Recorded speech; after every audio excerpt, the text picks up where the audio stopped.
take instructions. So they have ensured that he does not ascend there. And you know a story about Ndindi Nyoro. And then President William Ruto will be traveling to the Mount Kenya region starting on Monday. Unakumbuka aliambiwa usiguze mlima na aliguza.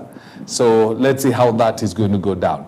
Well, today in the morning, we have Wasonga Matthew with us in the studio, who's a political analyst. And we're going to be looking at some of these things and how they're going to play out until 2027.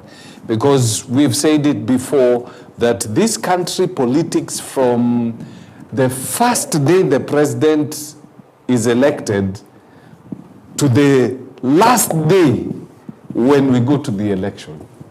Welcome, Matthew. Thank you. Strange things happening in the country. Now we have the Luhya Nation protesting. They are suspecting that Wetangula, there's a plot to oust Wetangula. I mean, there's so many things happening.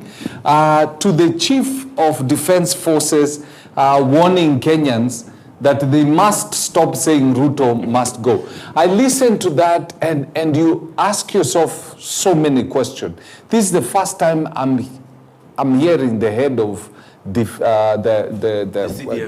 CDF telling the public stop saying this. What hit your mind when you saw that?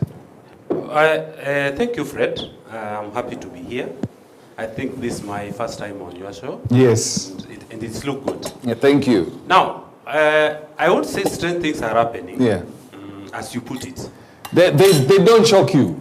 No, because what is happening, you know, we've been in this country. Yes. And we've been following how politics play over the years.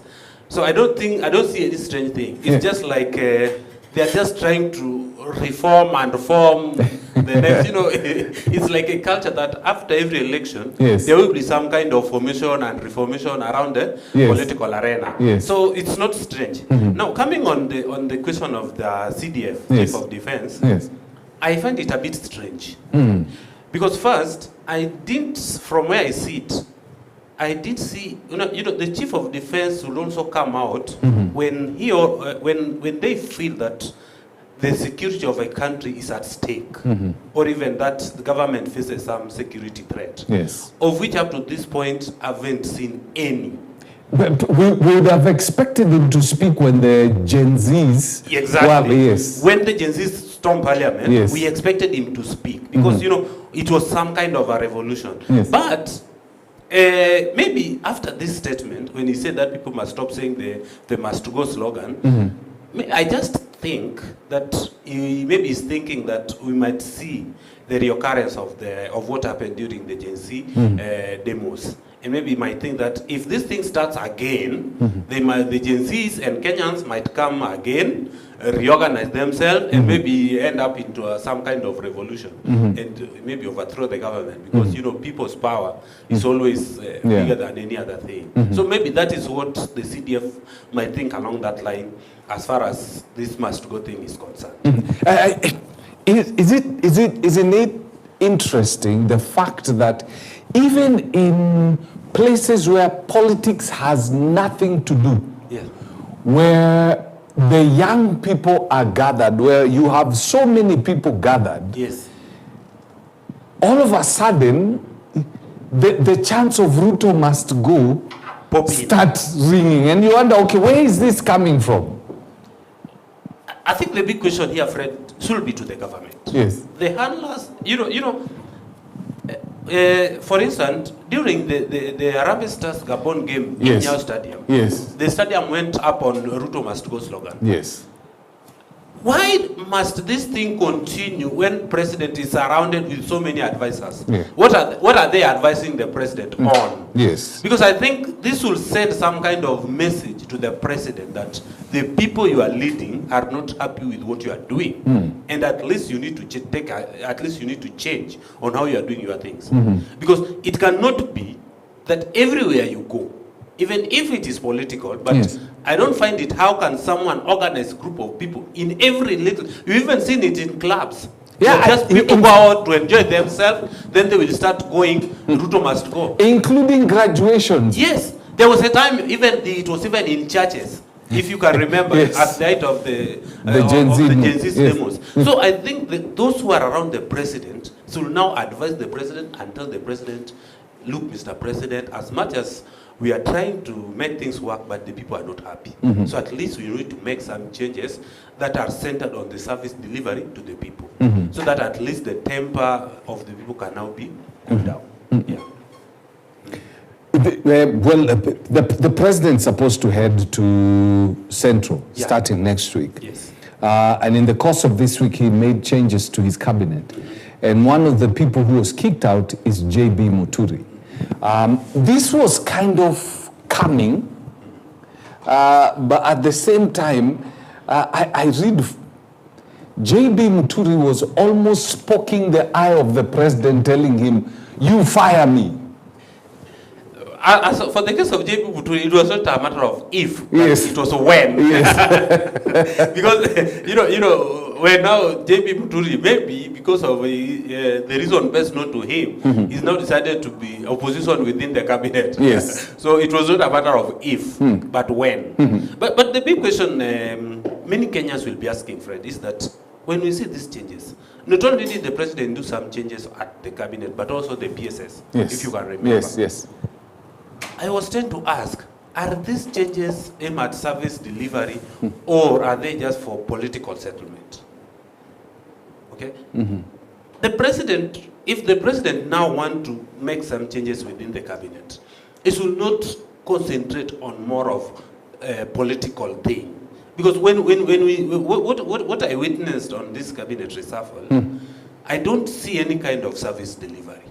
It was just mere political. Before we go into service delivery, and that plays a major role in leadership, Yes. with the president heading to Central next week, is there a possibility? JB definitely was not comfortable within the cabinet for obvious reason. Why didn't he resign? Why was he waiting for the president to fire him? Is there a possibility that he wants to go down either as a victim or one person put himself together with Rigathi Gachagua as the people who fought for Mount Kenya and paid the price? I think J.B. Muturi could have resigned. But you know, J.B. Muturi is a politician. Yes. And maybe what he was just doing, he was waiting to be fired so as to gain some kind of sympathy. Yes. Why would I say that?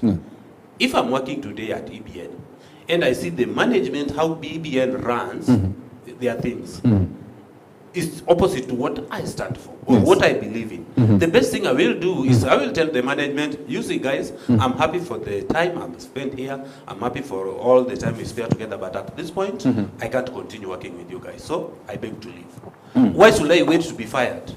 I will wait to be fired so that I can get some sympathy. Yes. Start saying, oh, si unaona, I was just trying to help them, but they didn't see me, you know, those blah, blah, blah stories, you know. So I think what J.B. Muturi did, he was just waiting to be fired so that he can gain some sympathy and maybe join forces with Rigathi Gachagua and try as maybe targeting some political seat in 2027. And we know how politics plays. When I will now have some sympathy from the electorate, then maybe they will vote me in as a result of that. Many people have been voted in because of sympathy votes. Yeah. And maybe that is what J.B. Muturi was trying to do. Because look at it this way, Fred, some of the issues raised by J.B. Muturi were really serious issues. Yeah, very, very, very serious. Very serious. When he talked about abduction, he accused his own son abducted by. Abducted. Yes. This guy accused top intelligent officers of being part of this. He said in those words that he even talked with the president on the abduction. Okay? This guy sit in the cabinet. Yes. When he now took the recommendation to the cabinet, which is the top organ of any executive to implement all the government plan and policies, at this point, he felt that whatever he's saying was not making any value to the executive, okay, or was not even making any sense to the executive. What was he supposed to do?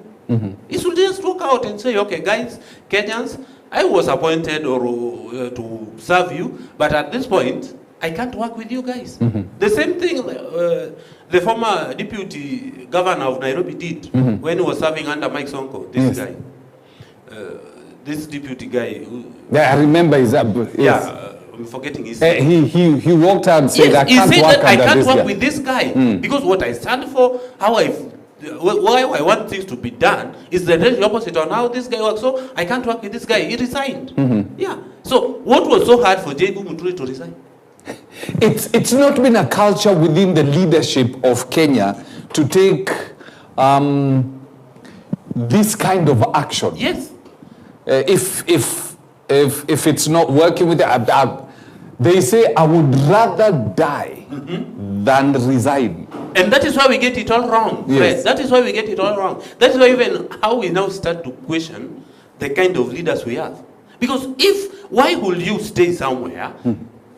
We can say that you are earning for nothing. And these are taxpayers' money. If you are not comfortable there, my friend, quit. Walk out. Yeah. But instead they will sit there, they will rather die, just as you put it, and gain some kind of sympathy from the people. JB is definitely, according to word on the ground, he's definitely going to go for the gubernatorial position in Embu. Yeah. So Cecily Mbarire, you can almost take it to the bank. If the status quo remains today, the attitude of the people within the region remains as it is today, JB Muturi is the governor of Embu County. Because the environment is so hostile to anything connected to the president. Because these leaders, the hostility, as much as we blame the president, as much as the president and the Kenya Kwanza government has not fulfilled their election promises. But now these people are trying to take advantage of Kenyans. Because I tend to ask myself, like, what other solution are you trying to give Kenyans? You've been part of this government.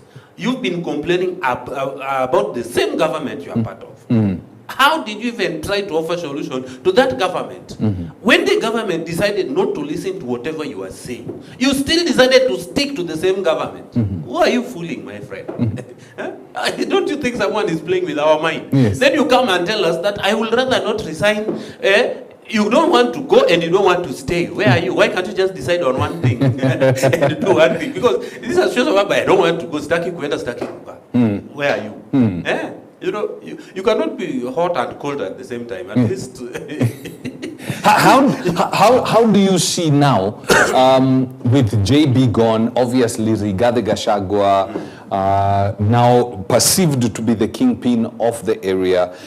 We've seen the other day, some leaders within Central Kenya are saying, guys, receive the president, receive development. How do you see the tour of the president to the region, which voted him in almost to a man?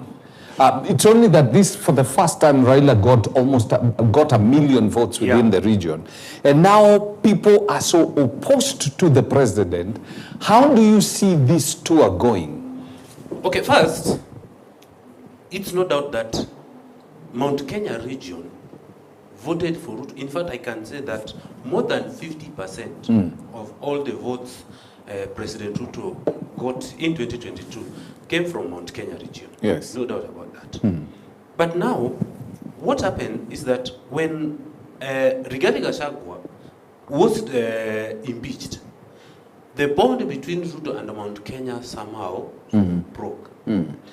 What President Ruto is trying to do in his visit that starts on Monday, I think, that is fast, Ruto is just trying to win the little that remains from Mount Kenya. Because as I said earlier, these leaders, Rigathi Gachagua has tried to play with the emotions of the people of Mount Kenya and make them believe that the president does not care about Mount Kenya region. And that is why he was being impeached. Okay? And to the surprise of many, we've buyed that. And that is what we are going for. So what President Ruto is trying to do is going to Mount Kenya. He's just trying to get the little that remains of him from the mountain. Yes. And if the people, my good brother and sister from the mountain, can really capitalize on this opportunity, then they will benefit more. Because, trust me, Fred, Ruto, as much as I know him politically, anajua Mount Kenya imeenda. Ameguza Mlima. So he will try as much as possible to please the people of Mlima. Okay? So he'll come bearing goodies. Yes. This visit will come with a lot of goodies.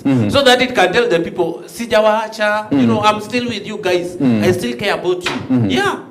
That's why you see some leaders, the like of Sabina Chege, trying to plead with the people, just come out and welcome the president, we want development. And true, he's going to Mount Kenya with a lot of goodies. It will not be, remember, when Ruto came into power, the last time he was in Mount Kenya, it was about Thanksgiving and church services, if you can remember. There was no much of development in Mount Kenya region. It was all about church, prayer season, Thanksgiving, and all kind of sort. But now, it will be a very different story. And if you saw the other time, you see even the contractors within the area were really rushing to make sure that the stalled projects are completed before the president. So he's coming to Mount Kenya with a lot of goodies. And the people of Mount Kenya should not reject these goodies. Because by the end of the day, Ruto is the president until 2027. So even at a time, we must learn when to play politics and when to play service delivery and development to our region. For now, Ruto is going to Mount Kenya for service delivery. And the people of Mount Kenya must see that this is not, let us put politics aside and get whatever we can have from the government of the day, as any taxpayers would want to. So go in there, let him come, give you all the goodies, accept the goodies, make sure that your region is developed.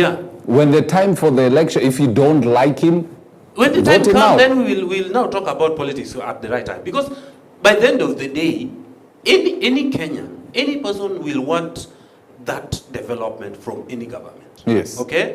If you look at Mount Kenya, what they want is how to develop their area. Go to Nyanza, that is the same thing they will want. Go to Western, that is what they want. When now my people from Lake region say that now we are in government. Okay? But behind being in government, is it just a matter of being in government, or do we want to see some changes? It's the goodies that come with it is the goodies that come with the government. That now will tell you now, okay, we are in government. So when the goodies come to Mount Kenya region, during the president visit to that region, then at least they will say, our votes did not go to waste. But it could have been even worse if in the 5 years, they voted for the government and they didn't even benefit, even 10% of that government. Then it could have been a different story altogether. So where do you see Gachagua this weekend? Because I don't think he's going to be in the region.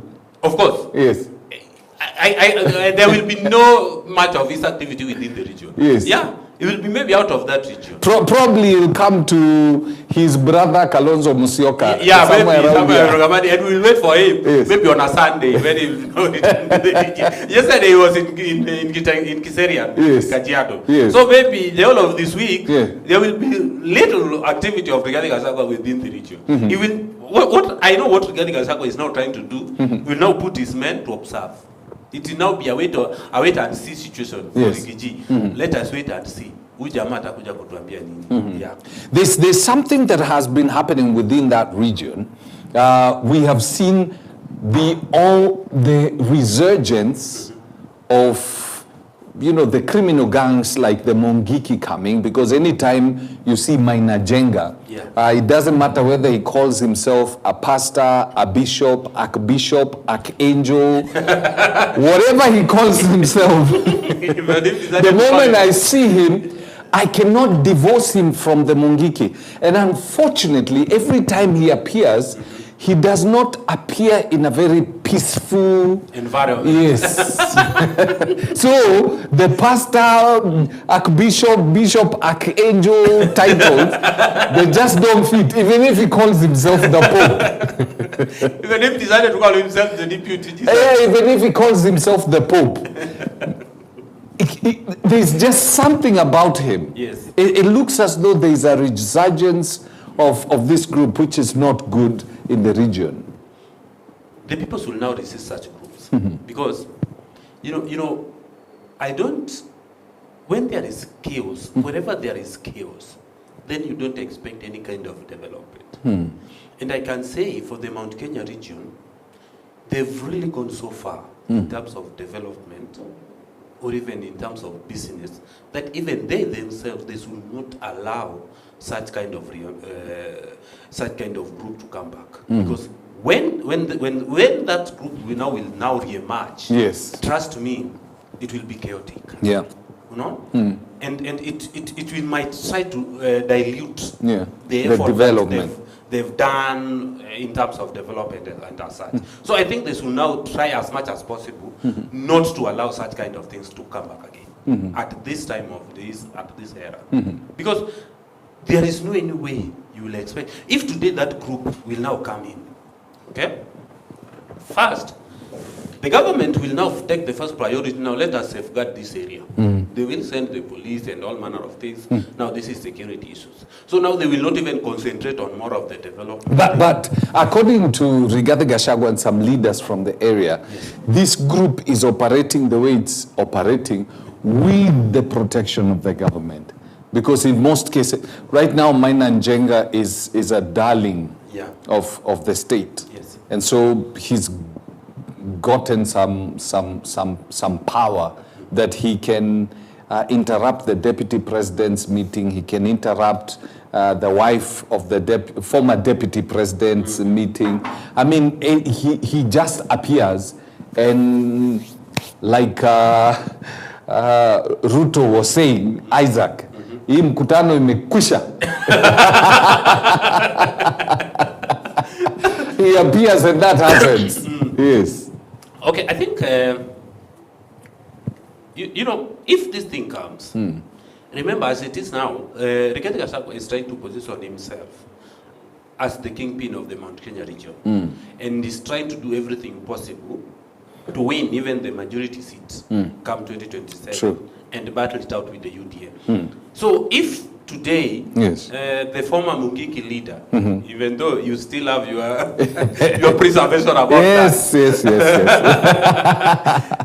If he's now the darling of the state, now the darling of the state that group can now be used to intimidate the activities of Rigiji,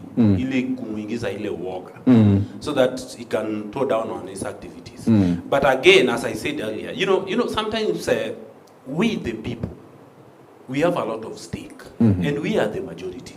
But sometimes we decided to kutumiwa vibaya, if I might, for a lack of a better word. Because we know very well that whatever is happening is not good for us. Why then should we allow to be used by people? And if you look at all these things, hata watu wapewangi hata kitu kubwa. 500 shillings. 200 shillings. Okay, is it really worth it? You know, you said that, and I was talking to a senior religious leader in Kenya, and he told me there's a constituency where the area member of parliament had called close to 250 pastors for a meeting. And they went there and he kept them for, a while. And he came, spoke to them. And then after they were leaving, he gave them money. Each of them got 500 shillings. Actually, a cameraman, Alan, is reminding me, it was not 500, it was 300 shillings. You've been kept at a place for a very long time, and then you're given money, 300 shillings. He's kept you there, servant of God. You sit at home, you hear heaven speaking. Like Moses used to hear God speak. And then a mere man, a member of parliament who probably bribed his way into power, keeps you at a place for almost 3.5 hours and gives you 300 shillings, meaning he considers your time. 1 hour of your time is worth 100 shillings. Hiyo ni kutumiwa mbaya. But the big question is, why did they accept the 300 ceilings? Yes. Why couldn't they just reject it? Yes. And say, okay, you've wasted our time, God bless you, we are going. Yes. Because the moment they accepted the 300 ceilings, then they even lowered their dignity. They accepted the value we had on them. Yes. You know what, Fred? Yes. Sometimes we just blame others for no reason. You know, I always say this. Yes. If you don't take responsibility for your own mistake, yes, then you will blame others for your own failures. True. At times, we have to take responsibility for our own mistakes. Even before we blame others. I was telling people the other time in Rongai that before we blame the president, let us first take responsibility. Who voted for the president? Did he vote himself? No. Us. Yes. So when we were voted him, what were we saying? My thief, my choice. By that time, we knew this guy was a thief, but we still end up voting him. Were we expecting some kind of miracle? What miracle were we expecting? The miracle that even Jesus did not perform. What are we saying? So when these pastors, with all the due respect we see as religious leaders, you know, we respect them a lot. By that time, they sit somewhere for 3 hours and accept to be given 300 ceilings. They've lowered their dignity. Why could they just tell the member of parliament, you keep your money. You keep your money, we are grateful, to Tajisot. And if they could have rejected that money, it could have sent a very strong message to the so-called member of parliament. Yeah. Either next time when he called them, he will be more serious. Yes. Yeah. Okay. He will even be more serious and will not even take their time that long. Maybe it will be 30 minutes. Yes, thank you so much. I appreciate. But the moment this guy accepted the 300, next time they will be called for the whole day and given 200. They will go home. Yeah. Because I can't even blame that member of parliament. I will blame those people. Yes. Why did you accept the 300? Yeah. What you've said is very true, and I remember somebody teaching me, telling me that no one can take away your dignity. You are the one who gives away your dignity. Exactly. No one can take it away from you. No one. You hand over your dignity to somebody else to deal with it the way he wants. Exactly. Just the same way our youths are doing. Yes. And I'm sorry to say this. You know, sometimes I look at people and I say, my friend, we still have a long way to go. Yes. We cannot even think, Fred, we cannot even think of changing the country if we can't change ourselves and our behavior. If we've not reached that point whereby we can change ourselves, I stop looking at you like huyu ni mtu wa huyu ni Mkikuyu, huyu ni Mjaluo, huyu ni Mluya. Then let us not even think of changing the country. Yes. Okay? I tell the other guy in my area that we make noise of the president. Have we even think of how many people do we elect? We have 6 elective seats every 5 years. Yes. Why can't we even talk of this other 5? Yes. Why do we always talk about the president? Yes. Because we've decided not to change our mind. We've decided not to take responsibility of our own mistakes, but we tend to blame others for the failures that we only create. We cannot solve the problem we are facing if we are still thinking at the same level we were when we created the same problem. Yes. So at least we must upgrade our thoughts and how we look at things. Yes. Okay? Do we vote? Let us even try, because we are talking about leadership. Even when we go to the poll, Fred, do we vote based on merit, or do we vote based on political parties, handouts, and maybe tribe? The moment we start voting based on merit, we will solve 70% of the problem we are having as a country. So the problem we have as a country is because when we come to voting or to decide who's going to lead us, we bring them in based on anything else apart from merit. Exactly. Yes. I've been in political campaigns from 2013. Today, I can challenge you, Fred. Give it even a try. Go vie. Any seat, maybe even if you vie. I don't know. No, I didn't. You did. You've never. But I can challenge you, or talk to any person who have vied. Yes. Ask them. Utaenda, someone will tell you, huyu jamaa hata sijakula 50 bob yake, mimi siwezi mpigia kura. Talk to anybody, Fred, and come tell me. Yes. Huyu sijakula hata 50 bob yake. Yes. So until you bribe, you don't ascend. That is it. So we are causing thieves to ascend, Yes. and then we are shocked when thieves behave the way thieves behave. Exactly. Because we create the same problem we are creating. And I want to tell Kenyans, live on this camera, that the problem we are facing as a country is our own creation. And until we change our mentality and how we look at things, we won't have any solutions. Okay? We will continue to create this problem. Okay? The president, we elect a president. Even if we elect a good president, however the president is good, and we decided to elect 290 useless MPs, we won't have any change. Yes. Yes. If we elect a good governor and we give him very mediocre MCAs, what change do we want? Yes. So this problem is not even the leaders, it is us. Okay? We are the problem. I can tell you, Fred, Yes. today, you will go to an area like Kajiado, where I come from. Majority of them did not even know who the senator of Kajiado is. What? And they voted for him. They didn't know who the senator was. Yes, including the women rep. I'm telling you the fact. Hawako wanajua. So what were they? They just went in there and ticked. Yes, they vote the party. I asked someone just after voting, and I asked him, umepigia nani kura? This guy was a Luo. Sini baba. Baba. Then I asked him, na how sasa si mimi nikiona baba ni ODM kutoka juu mpaka chini. So to them, they only interested on who the president is.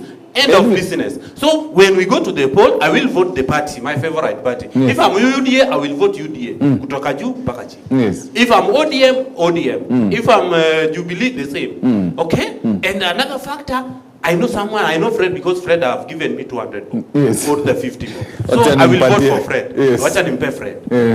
Or Fred ni mjaluo, mimi ni mjaluo, huyu mtu wetu. So let me vote for him. So to them, that it's end there. It's end with the handouts, party, and tribe. End of business. So we don't want to know that apart from this guy being Mjaluo, na mimi Mjaluo, what other disadvantage does he have? What are the characters of these guys? Does he even possess the kind of leadership quality that we need to change our area? Okay? So I think at the time we start looking at people based on merit, Fred will have a very beautiful country. Yes. Okay? So we threw away merit. Now we are electing people who beat their wives.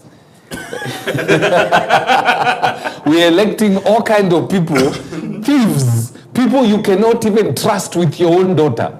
Yes. And you are entrusting them with the future of an entire constituency or ward or county. Ward, county. It is ridiculous. Exactly. Because what I remember some guy telling me, look at the person you're about to vote for, with whichever level, and ask yourself, if you had your own company, would you put this guy to be the managing director or CEO of your company? If you cannot trust him with your company, don't trust him with the entire region. Exactly.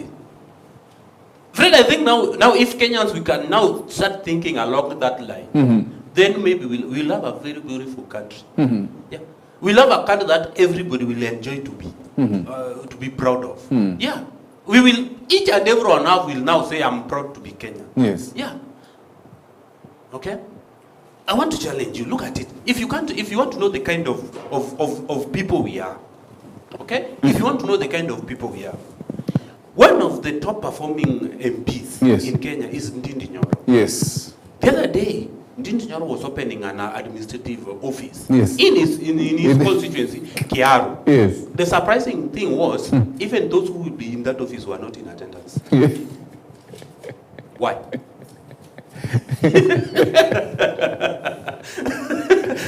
Ask yourself why. Yes. A brilliant office for the government officials. It's one of the best office. And none of them was there. Where was they? Yes. Somebody called them. And told them, okay, musiende. Now, wow, they didn't even want to use their own brain and say, okay, why must we not go? Okay, is this thing good for us or good for the person who has called? They could not even make their own independent decision. And because of someone called them, someone whom I don't know, they decided not to go. Now that you've touched on Ndindi Nyoro, you've touched on Ndindi Nyoro. Yes. A young, we can call him in quotes young, though he's not young. Now he's merged with another young man called Babu Owino. Yes. Now, I look at Babu. Babu is my friend. Yeah. He has done some, his style of politics initially was, he was just a madman in the streets. Yeah. But if you go to his constituency, he may be mad, but he has done some things that his constituents think, this guy is working. Yeah. He has tried to ascend in the party ODM, but I don't think he enjoys favor with what you can call probably the owners of the party. The big wigs. Yeah, the big wigs the of big the party. Of the party. Because he is not a yes man. Maybe I'm wrong. Am I right? Okay. Babu is one, I think, according to the latest poll, is one of the top, number one, performing MP in the country. He has done really well. For the future prosperity, political future prosperity of Babu Owino, if at all, is trying to build himself, then he must start thinking out of ODM. He must start thinking out of ODM? Yes. Okay. Because he will not get that within ODM. I'm sorry to say this. Yeah. His stature as a politician, a national politician, cannot be achieved within ODM. Wow, that's a strong statement to make. I can tell you. Yes. If Babu Owino wants to make a name for himself, then he must start thinking out of ODM. Yes. He can never achieve that within ODM. Why can't he achieve within because, ODM? If you look at ODM, look at how ODM is structured. As you said, there are those who feel like we are ODM and ODM is us. And it's either you have to follow whatever we say. If we say right, it's right. When we say left, it's left. You don't have the right to question anything. You are here to be seen, not to be heard. Okay? And I think under such kind of circumstances, you cannot make a good leader out of such. Because it is not every time that you will agree with everything. Okay? For instance, now, many Kenyans are not happy with the Kenya Kwanza government. Yes. ODM has joined forces with the Kenya Kwanza government. Okay? If Babu Owino decided to tell ODM that, okay, you see, my people of Embakasi East are not happy with this government because of ABCD. So when we join this government, we will be seen to be part of the problem Kenyans are facing. Okay? Now ODM will now tell him, you must be here. Hauna option. Baba amesema. You have to be here. So, such time you will not even give him that an independent mind. Yeah. So if at all he want to achieve that independency, he want to build himself politically, then he must start thinking out of ODM. Yeah. And if he does that, then he's on the right path. Because ODM will kill him politically. What? Politically, ODM will just finish him. Yeah. ODM will just finish him. Politically. Not other. If he sticks within the party, he goes. He goes. If he sticks within the political party, he will just be reduced to a mere psychopath of the party. He will not have his independent mind. And if at all he want to have that independent mind, then he must start thinking outside ODM. Are they, now that it's evident they've acquired a new party, do you see now ODM kicking him out? He has kicked himself out.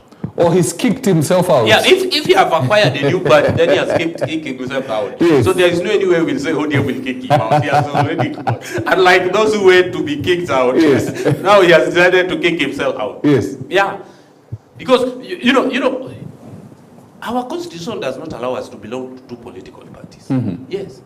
Maybe the best thing he can do unfortunately, we don't have IEBC. If it's true they have their own political parties, write to the register of political parties, say, I'm no longer a member of ODM party, I'm a member of this new party. And after that, the law dictates that he now will resign from his East and seek a fresh mandate. And now go back to the people of Embakasi East to be elected on his new party. Just like the same way in the East of country, there's only one person who ever did that. Yes. Right Honorable Raila Odinga. When he walked out of Fort Kenya, he resigned and filed on his own political party. Yeah, LDP. That time. Yes. So at that time, or maybe he can do what many people are doing, just dilly-dallying within the ODM. I'm in ODM, I'm not in ODM, you know, and wait for that time. When the right time comes, then he say, I'm out of ODM party. Yeah.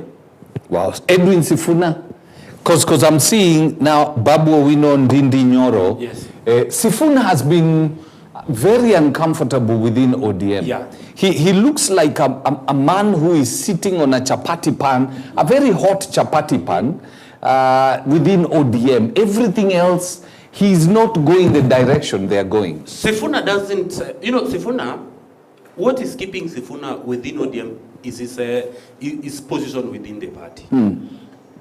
Sifuna is the Secretary General of the party. Yes. And maybe he's in some kind of a dilemma. Okay? Sifuna, this is the problem whereby party make you to be who you are. Yes. Okay? Yes. You did fight your way to become who you are. Yes. But party decided to make you who you are. Yes. There are those people who make themselves and then, now party come. Yes. So they can even do without the party. Yes. But there are those who cannot even do without the party. So maybe that is where the dilemma... So Sifuna is one of those who cannot do without the party. That is the dilemma he's in now. Because it's like, if I walk out of the party... I'm done for. Will I still be the Sifuna people? No. Yeah. Look at, someone like Babu Owino has decided to make himself without the party. Of recent, Babu Owino has not been so vocal. Yes, true. This is a guy that we've known to be so vocal on issues. But ever since this, even during when Raila was going for the AU seat, Babu Owino decided to keep his cool. Yes. He has not been vocal. Yes. But people were just looking for him. Yes. People were just saying, where is Babu Owino? Yes. People were asking for him. I doubt if when Sifuna goes silent for a month, people will ask for him.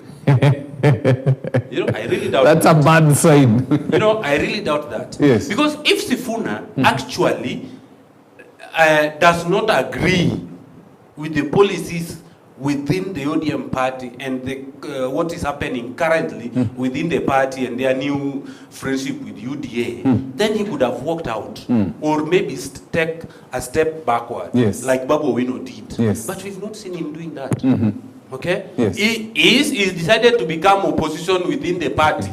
Okay? Yes. One side, Mimi in the ODM, the other side, Atuko. So it's like someone who is living in denial. The other time he was saying, we are here, but if you don't keep these 10 promises, we'll walk out. Yes. Meaning if they keep the 10 promises, he will be part of the Kenya Kwanza government. Yes.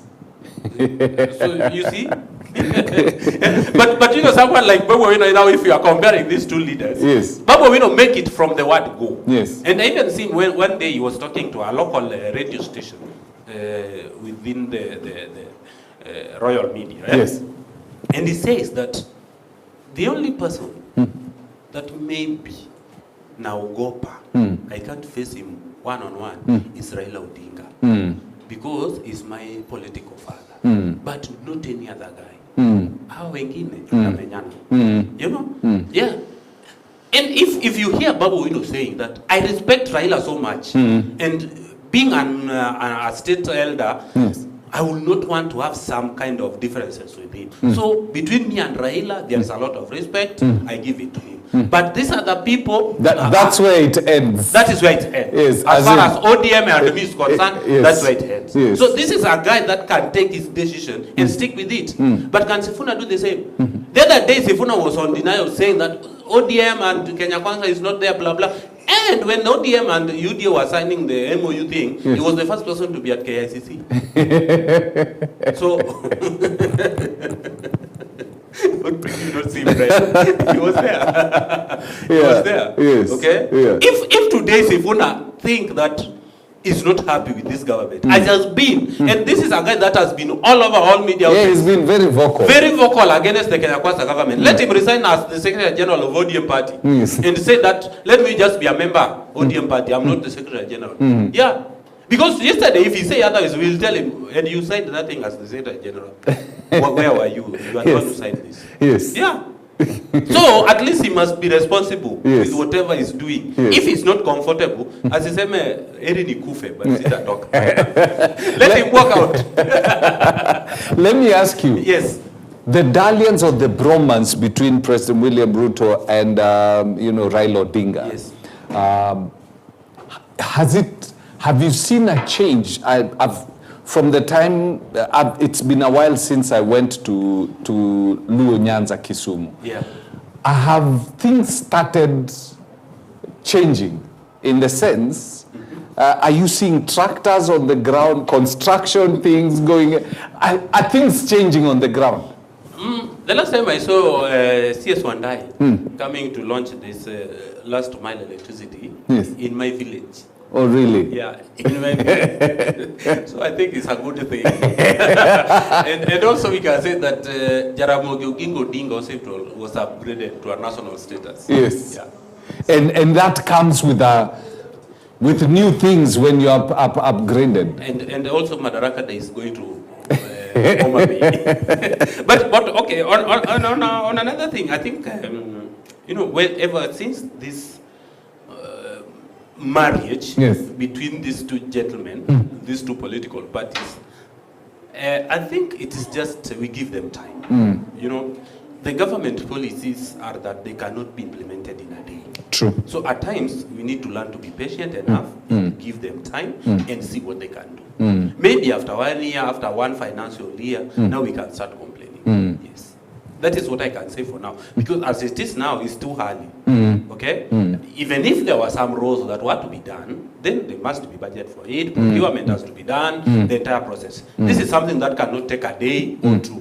Because at least I know, every time Raila has, there's been a handshake.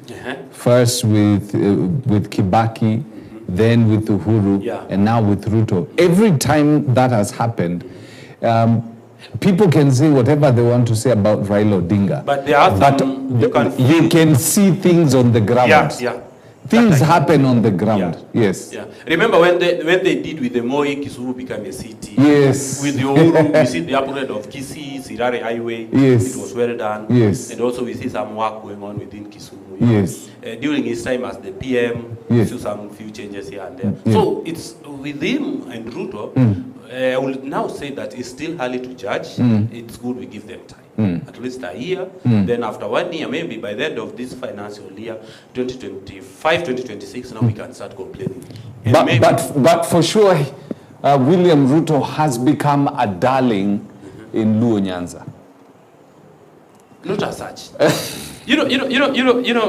will not say William Ruto has become a darling in Luo Nyanza. Because whatever people are complaining about, look at the SHA. I cannot say that SHA is not working in Central and working in Luo. Or SHA is not working in Coast and is working in Rift Valley. No, it's something across the country. So the kind of how Ruto have been doing his things generally, majority of Kenyans are not happy with it. Even the civil servants themselves are not happy with it. If you look at this of taxes, for instance, I was asking myself, Ruto introduced the housing levy, which now become a tax. My brother is a teacher, lived and stayed in the village, as his own home. Why does this guy need to pay or want to contribute to that housing? Does it even make sense? It does not even make sense to him, because he's saying, mimi nimejipanga bwana, niko na kwangu, niko na nyumba yangu. I come from home to school, back to home. Why am I paying for? Why am I paying for this? And I've built my own home. So why am I paying? So I think the majority are not happy with how President Ruto is doing. Okay? Of course, when Raila now joined the Kenya Kwanza government or tried to be close with the Ruto, majority of people were not happy with it. Okay? Majority of his supporters feel like, hey, Baba, hapa kidogo umetuangusha. So even up to now, maybe if Ruto decided to work for these 2 years, maybe he drops the the SHA, SHIF. Yes. The housing. Even if SHA is there, yes, but now it's working. work. If he's trying to do something within these 2 years, people can have a change of mind. But if things continue the way they are now, it will have a hard time to convince Kenyans. Yeah. All right. You will have a really hard time. Yes. Wasonga, definitely next week when we have the entire crew around, we'll have you around also next week on Friday so that we can talk about some of these things. We'll take a look back at how President William Ruto's tour of Mount Kenya could have gone. Yes. Where was Gachagua during that time? Yes. And let's just see, is what we've been seeing a reality, or have we been reading things wrong? Because I think Ruto wants to prove that he still has Mount Kenya in his pocket. Yeah. Will he manage to prove that or not? We got to bring this down. It's already 10 o'clock. Okay. And I'm being told, Fred, get out of the studio. I'm getting out early. So thank you very much, Wasonga. I booked you for next week on Friday. We'll do this. This was pretty interesting. So let's see how it's going to play out in the country. Remember, this weekend, there's going to be a lot of politics.